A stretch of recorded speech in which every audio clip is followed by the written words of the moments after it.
got a raise in play as well on both sides.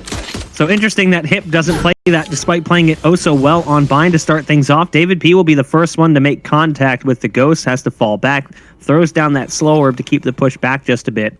Mixwell as the Jet, offering a bit of assistance and support towards mid. Already a frag here for davidp.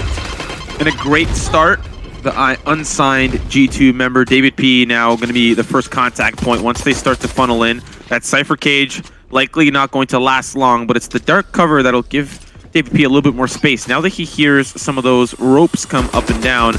Oh, davidp, so close! And it's just the swing from Fearoth. He will take out davidp, and this might open up the push towards A, but already the defense there in place.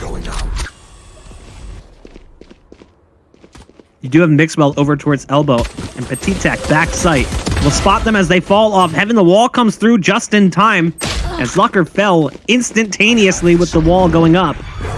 It does come down to a 2-on-2. Spike will get across onto the site. I like the move coming in from CREA, using that port to get into position. Goes for the fight. It's going on for way too long with 4 HP. He decides to go back and stick the spike.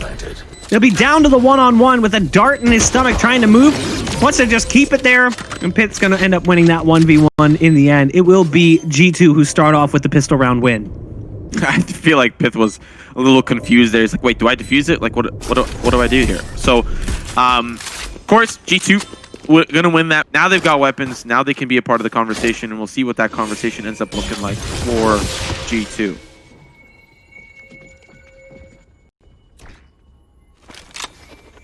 An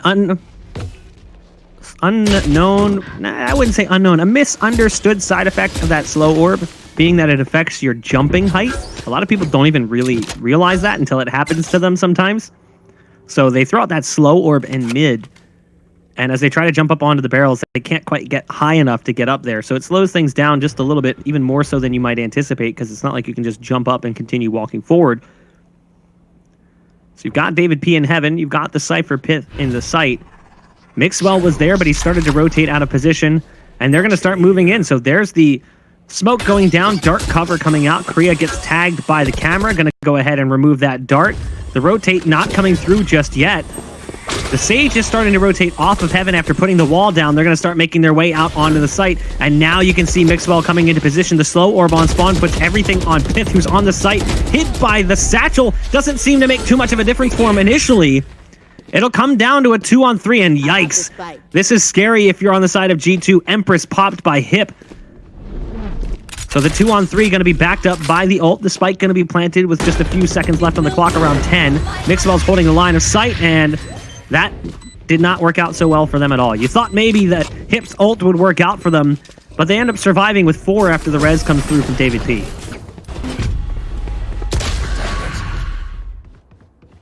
Informational ult there by Patitek as the Omen. CREA's on the site right now, and as the dark cover fades, he's got targets on both sides. Good luck dealing with that one. Oh, this is going to be awkward. The rocket doesn't even get sent, and that's a big problem. That's the spike being dropped now in B main. Now, davidp uses the wall to the best of his ability to delay the ability of NiP from scooping that spike back up. But obviously, they're going to start chiseling away at that ice as fast as they can. As I say that, though, Mixwell has arrived with some backup here. The operator shot, it fires true. It's now down on 2. It'll be the Cypher and the Reyna of NiP. Rhyme and Hip trying to get that spike secured on the B site. They've got 3 players playing defense on the other side. davidp has run completely away from this site. He's gone the exact opposite direction, running all the way over towards A. Gets caught in a tripwire over on the A site. What is happening? Patitek is going to have to watch this, but it's working out nicely. davidp has actually read this so incredibly well. He's going to get in position. Phantom in his hand. Here's the Stampede, and the Wildebeest, they'll swing around the corner, and it's 2 headshots for davidp. A lot of ultimates available. Fearoth just trying to find one more kill to give himself the showstopper, but on the opposite side, Blade Storm, Showstopper, Neural Theft, Resurrection, they've got a lot of tools on their tool belt to make things very difficult for G2. So CREA going to spot out the back of sight and actually commit to the plant there, and you'll find Patitek still going to be an opportunity for ardiis to send that showstopper in, but he repositions.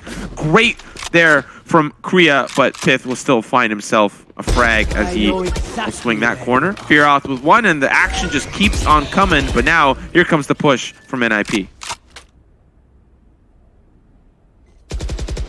NiP stalled up currently in B. If they were to go towards this B site, there'd only be the Cypher here. It's pyth who's trying to get away from that showstopper ult. Times it well. Able to drop the Sage as they come around the corner. This rocket, is it going to do damage? No, it's actually going to be Rhyme, who makes quick work of Mixwell. davidp now has to be in that hero position. We've seen him have to do this before. He's been in that hero role in the past. Yeah, but he's got to deal with Rhyme here. And last one, but already we got to put that on pause as G2 are hungry, pushing 5 towards the site. CREA trying to reposition behind the box. So far, no frags coming his way yet. He may be taken out here as they'll just swarm him. They will have a paranoia of their own. Hip will take out davidp, and now it is the 4v4 retake. And unfortunately, late to the party is NiP, and they got to make sure that they get the job done right. They're going to start to divide and conquer. 2 from heaven, while 2 go down the ramp side, and there is a tripwire there to make sure that they get identified once they push in. But a lot of members of G2 in that back of site. luckeRRR going to start to push forward. Those shots aren't going to connect. It's the dark cover that'll make it a little bit more difficult, but pyth, he gets athletic and he'll get dealt with immediately. Hip now trying to push with the 2v3 situation. ardiis will make it a 3v1, and now all down. I may have thrown you under the bus there with the rank joke, but most people don't realize that there are casters who have covered major events for Counter-Strike, like CSGO majors that were gold, Nova, and silver ranked at the time. So rank doesn't mean much when it comes to what we do. We aren't playing the game for a reason. We're talking about it because we suck. Like, that's just the nature of the beast. If we were good, we'd be playing. That's why we're here. It's a 5-on-3 as the entry kills went their direction. pyth with an unexpected operator coming in here from G2, and it works out quite nicely for him, as NiP don't really seem to have a solution. Obviously, the buy coming in from them was less than stellar. It's pistols working out here for NiP, and you can see who it's come down to. It's a Rhyme right around the corner as the neural theft comes through. They all want to go for their hunt. Look how thirsty they are for these eco kills. My goodness. It's like a pub. That problem. It has gotten better, but it's still not necessarily close to maps like Haven, and even more specifically Bind, which is currently the most even map in the current rotation, sitting around 51-49 in both esports play and casual play. You know, part of me feels like Split, specifically in this case, and moving forward in most cases, regardless of how the map feels, Haven feels a little attacker-sided, Split Ascent can go one way or the next. You've seen, even right before your eyes, how in Europe, Ascent can feel defender-sided, and then when you and I go back to casting some NA matches, we see be a little favor towards the attack. I think a big portion of it is based off of playstyle. You know, G2 started off on the defense and they kept it even, 6-6. Now that we're on attack, G2 is in the lead, and they're continuing that lead on a map that's defender-sided on the opposite side. So I just think it's a playstyle differential between these two teams. And when I speak of playstyle differential, I'm going to wait for that clip to go on Reddit as ardiis eats a face full of showstopper of his own, and now it's G2 that have control of the A site. Where is everyone hiding? It's a 3-on-3 NiP. Or 3-on-4, excuse me. The heal coming through as one was so close to death it looked like they actually were dead. The shots over top of that box just can't quite connect. Putting the Sage down very close to that fatal point, and even with that, davidp is still going to manage to drop out the opposing Sage.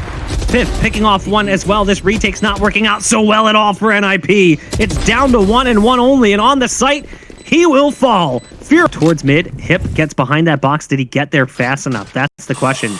You can see they're kind of leaning in that direction. There's the bomb buddy to lead them in. Oh, the Lear comes out, but no, it gives away his position. As a result, it doesn't actually help. So now it's on the Cypher, who's over in this B site. He's trying to use the one-way. Rhyme goes for the cam shot, and at that point, taken out. It's all up to CREA, and there's a wall down in his path. It's looking like G2 is going to take things here 2-1 over NiP and guarantee their pick in the semifinals on Sunday. And that's exactly what's going to, or on Saturday, excuse me, tomorrow. And that's exactly what's going to happen. Great game coming out from G2.